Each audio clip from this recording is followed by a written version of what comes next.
जोत के छोटे छोटे आकार हमारे पास 0.96% एवरेज आकार जोत का। अब कम जमीन में खेती हम फायदे की कैसे करें हमारा किसान।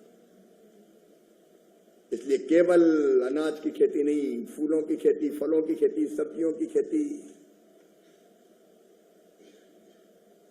पशुपालन, बकरी पालन, मुर्गी पालन, मछली पालन, क्या हम agri based, tree based agriculture पे जा सकते हैं, जिसको एग्रो फॉरेस्ट्री कहते हैं। कई मॉडल आईसीआर ने बनाए, लेकिन वो मॉडल अभी इंप्लीमेंट नहीं हो रहे हैं। तो हम कैसे अलग अलग गतिविधियों में किसान को लगा पाए ताकि उसकी आमदनी बढ़े। भाई, अन्नदाता सुखी भवा, खाद्य सुरक्षा सुनिश्चित करना है, लेकिन उसकी भी तो हालत सुधारना है जो दिन और रात मेहनत कर रहा है। ये इंटीग्रेटेड फार्मिंग पे आपके विचार चाहिए मुझे। एक राज्यों को जिस पर काम करना है वो नकली पेस्टिसाइड,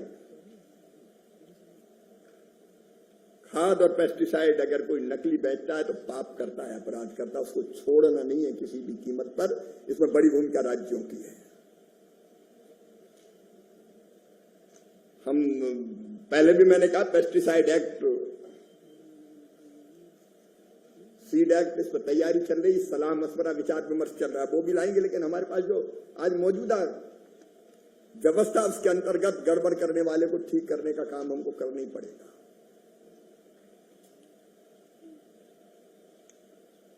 बीज सबसे महत्वपूर्ण है। आप लोग विचार कीजिए सब। सीड रोलिंग प्लान कैसे उसको ढंग से इंप्लीमेंट करें। माफ करना, कई बार तो मिनीकिट बीज के तब बचते हैं जब बोनी हो जाती है पूरी। अभी हमारे पास समय है, इस समय हम पूरी तैयारी करें, क्योंकि मानसून आने में भी देर है। और इस समय मैं तो कहता हूं अगर जमे तो खेत बचाओ कार्यक्रम में ही सीड मिनीकिट का वितरण हो जाए, बीज के टाइम पे पहुंचाएं। नेशनल सीड कॉर्पोरेशन हो, राज्य पे हमारे बीज निगम हो या बाकी एजेंसीज हो, ये प्लान पूरा बनना चाहिए, सही समय पर सही बीज पहुंच जाए किसान के पास। मुझे लगता है वो भी और जितनी चीजें हैं, डेमोन्स्ट्रेशन के प्लाट लगना है,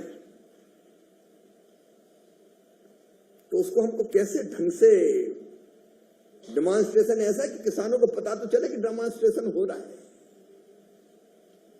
और लोग देखने आए तो डेमोन्स्ट्रेशन का मतलब है। ये दलहन मिशन बाकी सब में होना है, दाल मिलें खोलना है तो जल्दी सैंक्शन करो भाई, ताकि प्रोसेसिंग का काम भी भाव जाए, उसमें देर नहीं लगनी चाहिए।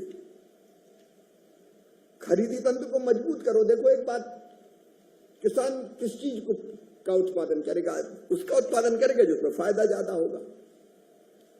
गेहूं में ज्यादा होगा, गेहूं लगाएगा, धान में ज्यादा होगा, धान बोएगा।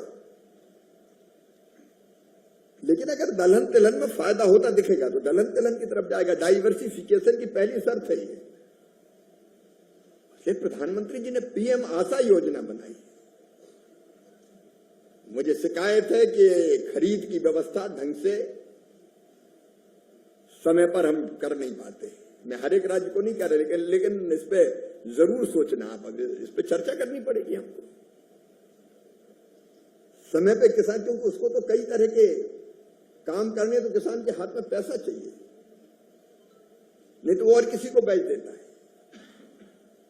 नेफेड एनसीसीएफ के भी प्रतिनिधि है, वो पूरी किसानों के प्रति संवेदना के साथ मिलकर राज्यों के साथ कैसे खरीदो।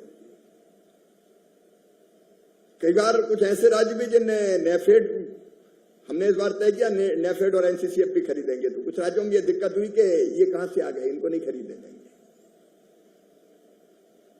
आखिर हमारा काम किसानों का हित है, इसलिए उस व्यवस्था को हम कैसे ढंग से बनाए।